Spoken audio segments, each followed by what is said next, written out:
Hi மக்களே, சிந்து பைரவி நாடகத்தில் இன்னைக்கு சத்யராஜ் அன்னபூர்ணி அம்மாவை பார்க்க அவங்க வீட்டுக்கு போகிறாரு. அவங்க வீட்டுக்கு போயிட்டு நான் உங்ககிட்ட மன்னிப்பு கேட்க தான் வந்திருக்கேன் அன்னபூர்ணி அப்படின்னு சொல்கிறாரு. வாங்கண்ணே உட்காருங்கண்ணே அப்படின்றாங்க. பரவாயில்லண்ணே அப்படின்றாங்க. அதுக்கு அவர் சொல்கிறாரு, நாங்கள் பெத்த பொண்ணு உங்களை வந்து கோர்ட்டு பஞ்சாயத்து போலீஸ் ஸ்டேஷன்னு உங்களை இழுக்கடிச்சு அசிங்கம் பண்ணிட்டா, அதுக்காக என்னை மன்னிச்சிருங்க. சிவா மாப்பிள்ளை, நீங்கள் தான் தப்பு பண்ணீங்கன்னு சொல்லிட்டு நான் இவ்வளோ நாள் உங்களை தப்பாக நினச்சிக்கிட்டு இருந்தேன்.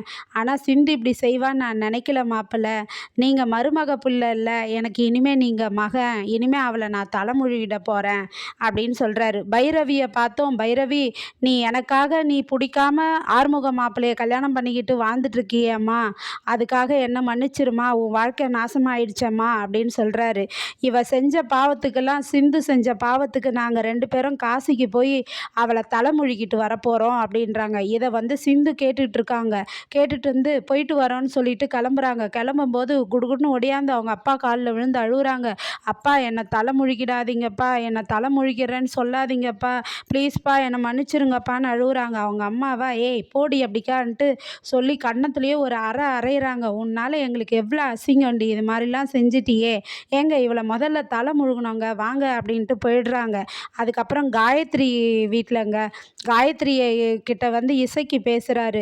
காயத்ரி, எவ்வளோ நாள் தான் நம்ம 2 பேரும் இப்படியே இருப்போம், இதுக்கு ஒரு முடிவு கட்டணும் காயத்ரி. அன்றைக்கி வந்து அன்னபூர்ணி அத்தைக்கு எதனா ஆயிட போகுதுன்னு சொல்லிட்டு தான் நான் உன் கழுத்தில் தாலி கட்டினேன். ஆனால் செழியன் உன்னை விட்டு கல்யாண டைமில் ஓடி போயிட்டான், வேறு வழி இல்லை. அதனால் நான் வந்து சூழ்நிலையினால் உன் கழுத்தில் தாலி கட்டிட்டேன். ஆனால் நீயும் பிடிக்காம அந்த தாலியை ஏற்றுக்கிட்டு என் கூட இருக்கிற. ஆனால் வந்து நீ அப்படி இருக்க வேண்டாம் காயத்ரி. நீ வந்து உனக்கு இந்த தாலியை எடுத்துரு. அன்னபூர்ணி அத்தைக்கிட்ட சொல்லி நான் இதுக்கு ஒரு வழி பண்ணுறேன். இப்போ செழினை தான் நீ மனசில் வச்சிட்ருக்கேன்னு எனக்கு தெரியுது. நீ செழினை கல்யாணம் பண்ணிக்கணும், நல்லா வாழு அப்படின்னு சொல்லிட்டு போயிடுறாரு. உடனே காயத்ரி வந்து, என்ன இசைக்கு எப்போவுமே செழினை பற்றி தப்பாக பேசுவான், இன்றைக்கி என்ன இப்படி பேசுகிறானேன்னு யோசிக்கிறாங்க.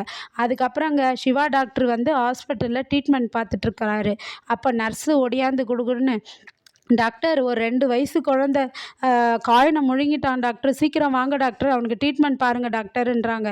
உடனே வராரு. வந்ததும் குழந்தை எவ்வளோ நேரம் ஆச்சு காயினை முழுங்கின்னு கேட்குறாரு அவங்க அம்மாட்ட. 2 மணி நேரம் ஆச்சு டாக்டர் அப்படின்னு சொல்கிறாங்க. ஐயோ என்ன பண்ணுறதுன்னு எண்டாஸ்கோப்பி கொண்டு வாங்க, எக்ஸ்ரேயில் பார்க்குறாங்க. எக்ஸ்ரேயில் பார்த்தாக்கா, ஐயோ குழந்தை வந்து காயின் முழுங்குனதில் மூச்சு குழாயில் போய் அடைச்சிட்ருக்குது. இதை உடனடியாக எடுக்கலைன்னா குழந்தை உயிருக்கே ஆபத்தாக இருக்கும். சிஸ்டர், நீங்கள் முதல்ல எண்டாஸ்கோப்பி மிஷினை வர சொல்லுங்கள், இஎன்டி ஸ்பெஷலிஸ்ட்டு குருமூர்த்தி டாக்டர் அவரை இமிடியட்டாக வர சொல்லுங்கள், காயினை எடுக்கணுன்றாங்க. அந்த டாக்டர் வராருங்க. வந்ததும் எண்டாஸ்கோப்பி மிஷின் ஒர்க்கே ஆகலை. என்னங்க சொல்கிறீங்க டாக்டர், ஏன் இது மாதிரி கேர்லெஸ்ஸாக இருக்கீங்க, ஒரு மிஷினை கூட சரியாக வச்சுக்க முடியா, அதனுடைய ஆப்ரேட்டரை வர சொல்லுங்கன்றாங்க. Sorry doctor, endoscopy machine operator இன்னைக்கு லீவுன்றாங்க. உடனே சிவா டாக்டர், பக்கத்து ஹாஸ்பிட்டலில் எங்கேயாச்சும் கேளுங்க, கடன் கேளுங்க அப்படின்றாரு, சீக்கிரம்ன்றாரு. உடனே எல்லாரும் சொல்கிறாங்க, டாக்டர் ஸ்னேகா ஆஸ்பத்திரியில் தான் இருக்குது எண்டாஸ்கோப்பி மிஷினு அப்படின்றாங்க. உடனே ஸ்னேகா கால் பண்ணுங்கன்னு சொல்லிட்டு கால் பண்ணுறாங்க. ஸ்னேகா கிட்ட கேட்குறாங்க, இந்த மாதிரி மிஷின் வேணும், ஒரு குழந்தை ரொம்ப எமர்ஜென்சியாக இருக்குது அப்படின்னு. ஸ்னேகா வந்து, ஓ ஒரு மிஷினை கூட ஒழுங்காக வச்சுக்க தெரில உங்களுக்கெல்லாம் ஹாஸ்பிட்டல் கேட்குதா அப்படின்னு சொல்லிட்டு கேட்குறாங்க.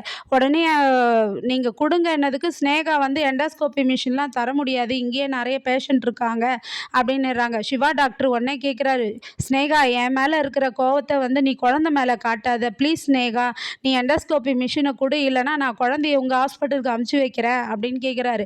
அதெல்லாம் முடியாது சிவா, குழந்தையெல்லாம் நீ இங்கே அமுச்சு வைக்காத, அப்புறம் அந்த குழந்தை வந்து இங்கே எதனா ஆயிடுச்சுன்னா அப்புறம் நீ என்ன என் மேலே கேஸ் போடலான்னு பார்க்குறியா அப்படின்றாங்க. நீ வெளியில் எங்கன்னா கூட்டிகிட்டு போ, குழந்தைய அனுப்பிச்சு வை அப்படின்றாங்க.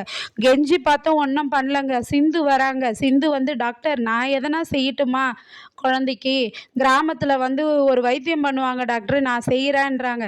சிந்து, நீ உன் மனசில் என்ன நினச்சிட்டு இருக்க, இதெல்லாம் உனக்கு தேவையா, போ முதல்ல இந்த இடத்த விட்டு போ, சிஸ்டர் யாரும் உள்ளே வரக்கூடாது, ஐசிக்குள்ளே வந்தாக்கா உங்கள் வேலை தான் போய்டும்னு சொல்லி திட்டி அனுப்பிச்சிடுறாரு.